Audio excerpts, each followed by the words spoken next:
J.O. my bike. Sometime in March of 2004, Smilebit and Amusement Vision would join forces to make history. A project so stylistically pure that its aesthetics, visuals, and soundtrack would last the test of time. Wanna know the name? It's called Ollie King, and it's technically the swan song for Smilebit. Although not the final game from the company, it was the last original project from the team and was the most experimental game to date. It wasn't another open-world skating game, or a Typing of the Dead, or even a soccer manager. No, it was a punk-fueled adrenaline rush of street action pitched up to 70. About a month or so ago, I made a video on it, after finding a gold mine of mystical chevrons. But I'm here to inform you all that I've found another. And this one's fresh. NASH V, the wonderful enigma that's trying to resurrect the corpse of Ollie King, reached out to me with tons of never-before-captured footage, artwork, and lost media you wouldn't believe. This amalgamation wouldn't have been nearly as pretty without him, so I wanted to make sure I gave the man his flowers. Ladies and gentlemen, welcome to the finale of my Ollie King mini-series. Welcome to the world of Ollie King!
See me fly! Method.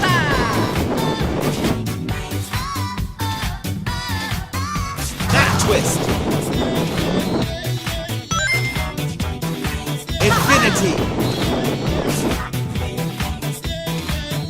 Back rolls. Front side 720. Side 1080. Avalanche. Windmill. See me fly. Slam dunk. Dragon Haze.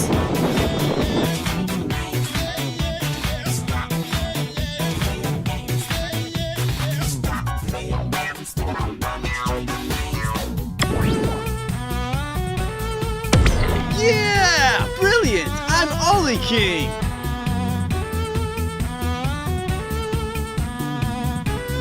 Right, Ollie King! It's cool!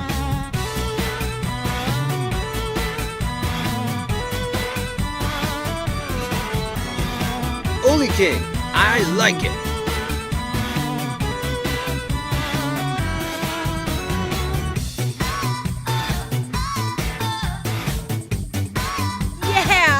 Ollie King, I can't believe it!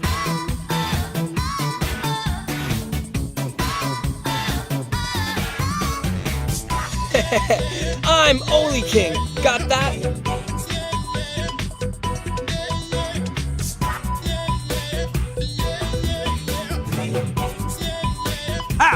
I'm the Ollie King. Yeah!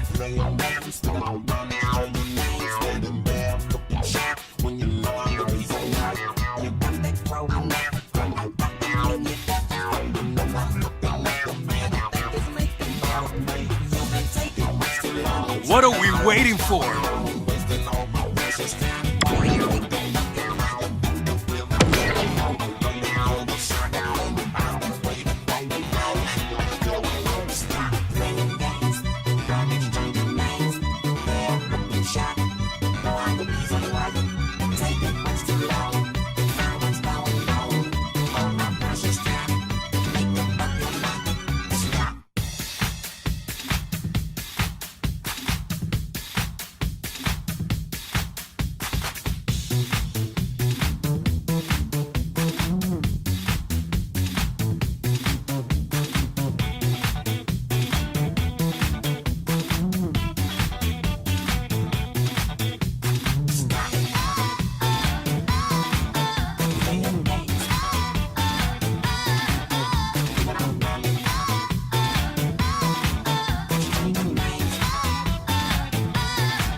Hello, I am Hideki Naganuma, and if you guessed I'm here to promote my music again, like last time, then you're right. But I'm very happy to be talking with you all, since I honestly didn't think that I could put out a soundtrack like Ollie King's. Now the first half is a pretty rough sound that's more rock and punk, but the second half is a relatively clear sound that is closer to techno or pop. I believe all the songs have been released, so I encourage you to listen to them to better understand what I'm talking about. Now, let's talk about the tracks and the visuals. Borders 70, the opening title track. This was an attempt to combine 70s surfing music with digital rock. I was given a video of skateboarding in the West Coast that I constantly watched as a reference. The fusion of 70s rock and hip-hop were frequently used, and I wanted to use such elements for the title track, so I adjusted my style to fit for a racing game. I made the tempo much faster and layered multiple heavy drums to distort the mix. Such a rugged mix of 70s guitar and digital rock may have been a whole new frontier for me. Let It Go. Seeing as the stage was set at night, I imagined a song that would be played at London Club in the late hours. The song changes from a rock and breakbeat arrangement where the guitar chops feel very nice and tactile to a more techno, house-like arrangement where the late synth riffs are repeated. I was very uncertain as to which half was better, but then I decided to take the two parts together, creating this. On a side note, there are actually quite a few cases where I've done this, like on the arrangement for Funky Dealer. Too Fast. I made this song in response to a request to make music for the bad boys to listen to, a track to get their adrenaline pumping. Is Too Fast the fastest digital rock track on the album? Most likely. Now sonically, it's composed of a raw band of rock instruments and some techno elements. Since it's the theme of Kyoto, I wanted to add a melody in the vein of a Japanese band playing, but it was difficult. The track ended up featuring guitar samples from my old demo tapes and vocal shouts. Funk to the Top. For this track, P-Funk was entwined with distorted guitar riffs, but the rhythm is based in hip-hop and scratch. It's used for the main menu, and I knew from the beginning that it only took about 10 seconds to navigate the screens, but I thought that only 10 seconds was worthless as a composition and would be a waste. So I gave the composition a development and finished it as a full work with a length of over 3 minutes. Brother Goes Away. At first, this was going to be the theme for Kyoto, but the original rock arrangement of crunchy guitars was completely rearranged as an electro-funk piece, leaving only the title and vocals. Some people may think that it's inspired by Daft Punk because it features robotic vocals from a talk box, but personally, this song is mostly influenced by His Royal Highness Prince, who was one of my original inspirations. I think the song is a work that has a very strong color. If you're a big fan of Prince, I think there's an element that makes you grin when you listen to it. If you can listen closely to the English lyrics, you may have noticed that it can be interpreted as a gay couple's farewell story, but it's meant to be humorous. Technopathetic. The Technopathetic E-pop and disco 80s mix, that's a mouthful, is a remix of a track from JSRF. In fact, at the time of JSRF's production, I had an idea of arranging it as a song with a chord progression that makes you feel a little sad. But since the production for the game was more future-focused, I thought that a DJ-like arrangement would be much more suitable for making a groove. I used repeated riffs with one chord and a much faster tempo. In short, I was able to realize the vision of the original version that I had abandoned to create this remix project. I put the 80s Eurobeat electro-pop influenced by my youth on a disco beat. It may be more appropriate to say that this is the original version, and that the JSRF version is a remix. The concept of passion. A remix of the title track of JSRF. As the name suggests, it's a mix that expresses the concept of passion. And speaking of passion, it comes from Spain. And Spain is Spanish! So I tried to entwine techno trance with Spanish guitars, flamenco, and gypsy-style ethnic taste. As a result, I think it became a track for Japanese people who like songs with a little melancholy. The vocal leaves a strong impression, so I think that the impression of the original track didn't change much, even if the arrangement was changed. It was difficult to remix or reinterpret my own song myself. Something Jazzy for Your Mind mix. This is a remix of the title track for Ollie King, Something Jazzy in Your Mind. The concept here was acoustic volume. I wanted to try to see what would happen if all the so-called jet sounds and Ollie sounds that I had made so far were made into acoustic instrumental configurations. It was built with only the sounds of live musical instruments, emitting digital sounds such as synthesizers as much as possible. But I think this is quite comfortable. The tune is a vertical flip of 50s jazz and bossa nova. A jazz bossa rhythm and guitars are also involved in the middle. I added new birth to the song with female vocals and changed the chord progression of the melody, so please do compare it with the first version. Hello, I'm Kikuchi, the producer of Ollie King. Have you played Ollie King yet? I wanted to say a quick word because the soundtrack was released today. What kind of image do you have when you think of a game soundtrack? To put it a bit strangely, is there any conception in your head that is a game soundtrack compared to the so-called fusion CDs such as J-pop, R&B, rock, and jazz?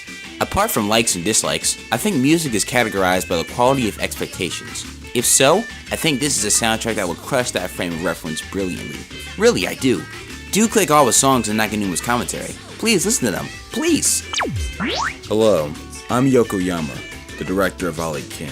First off, what kind of person am I? To find more on that, please read the developer interview. To put it simply, I am a 27-year-old bachelor who lives in Yokohama. I have no taste and am very busy, mostly working on the game I created, Ollie King. Did you guys play it? I'm sure there are people who are like, I played, or I've never even heard of it. But that doesn't matter. The soundtrack to Ollie King has been released, and to commemorate this, I'll also give it a listen. As some of you may already know, Hideki Nakanuma is the creator of the music for Ollie King. That's right. And he's the same Hideki Nakanuma who worked on all the songs of the Jet Set Radio series. Actually, I've been with Mr. Nakanuma since I joined Sega 5 years ago. I think that the culmination of this project, which Mr. Nakanuma shared in the pains of its development, will be the soundtrack to Ollie King. Of course, the songs used in Ollie King are good, but I would especially recommend Brother Goes Away. As Mr. Nakanuma himself explains, this song is actually an unreleased song, but to be clear, it's amazing. The tempo and sound production are all very similar to all the other Nakanuma-colored masterpieces, and as a director, I want to say, why didn't you listen to it earlier, Konoyara? You too can hear this amazing hidden gem on the Ollie King soundtrack, so everyone, please enjoy this exciting release.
Well, ladies and gents, thanks for following me back into the gold mine. Make sure to grab your free goodie bags of links in the description. But before we go, I'd like to talk about something very important. This is more of an after credits scene, if you will. I'm assuming if you got this far that you love Ollie King as much as I do. So let me tell you a little about its daddy. That's right, Ollie King ain't the spiritual successor to JSR. It's the spiritual successor of Top Skater, an American influence arcade skating game that aimed to reignite Western interest in the arcades. An area which Sega and AM3 really shined. If y'all remember from my last video, Sega AM3 was one of the various internal studios that existed before they were all merged into the big 6 R&D departments. They've made dozens of dope arcade titles, but it's Top Skater that led us to where we are now. It came out before Tony Hawk and before Crazy Taxi. I bring up the latter since they both carry the same art style, energy, and musical taste. Probably has something to do with them both coming from director Keiji Kano. He was able to put so much energy and personality into such a little game. And I mean little. Top Skater only has 2 levels, each correlating with a difficulty, and 6 playable characters just like Ollie King. In fact, Grinner, he seems to be a mix of Ash's head and Kento's body. The similarities don't end there though. Both games feature actual skateboard brands, however Top Skater leans way heavier into the advertising, to the point of annoyance. Speaking of which, the announcer for this game is just as overbearing as the one in Ollie King, but they both grow on you after a while. The main difference between these titles is that Top Skater is a score attack game, whereas Ollie King is a racing game. Basically, Top Skater wanted to emphasize the tricks and flashiness of skateboarding, whereas Ollie King leaned more into the downhilling and street culture aspects of its roots. This is actually funny since AM3 thought it would be silly to make a skateboard racing game since the player would prioritize speed over fancy tricks. However, Ollie King was somehow able to avoid that hiccup by making the literal name of the game to get the best rank possible, and incentivizing the player with not only amazing effects, but a varying speed boost from the higher tricks. So a player trying to clear a trick book is not only pulling off cool moves, but going much faster to stay in first place and get a good time. The speed and tricks work hand in hand, and that's why I personally think Ollie King knocks it out of the park on all accounts when compared to Top Skater. It ain't a competition in any way, but you have to respect Smilebit for finding the perfect way to please both sides while keeping the gameplay fresh, fun, and fluid. But enough of this Ollie King talk. Top Skater is why we're really here. The rest of the vid is a facade. Top Skater paved the way for skating video games everywhere. If it were not for this amazing Sega title, we wouldn't have the perfection that is Ollie King Mobile. Yeah, Ollie King for your phone. Woo! Yeah, I couldn't believe it either. I don't know how NASH found this one. There's no gameplay either. Well, anyway, thanks for checking out my part 2 of this Ollie King series, and I'll see you next week for the finale. That's right, a deadline? Rami's gonna hit it, who knows? Yeah, the video was a bit too long, so I've got one more big section coming out as a standalone. After that comes out, we'll have one more final video for the channel, and then the end is finally in sight. Because of this, I'll be doing a Q&A, so if you have any questions from here until the end, please feel free to drop them, and I'll answer them. Don't think I'd finish this video without boosting the Kid Chameleon himself, though. Nash, to be honest, really went all out to help me and give me all this cool stuff to show off. There was a hiccup here and there, but totally worth it, and I can't wait to see more of his efforts towards the Ollie King remake. Links in the description, as always, to learn more. Also, he was the one who made the thumbnail, so if you really liked it, be sure to check out his YouTube channel and let him know he did a great job. That's all for now, so thanks for watching this Adam Sushi broadcast, and stay tuned.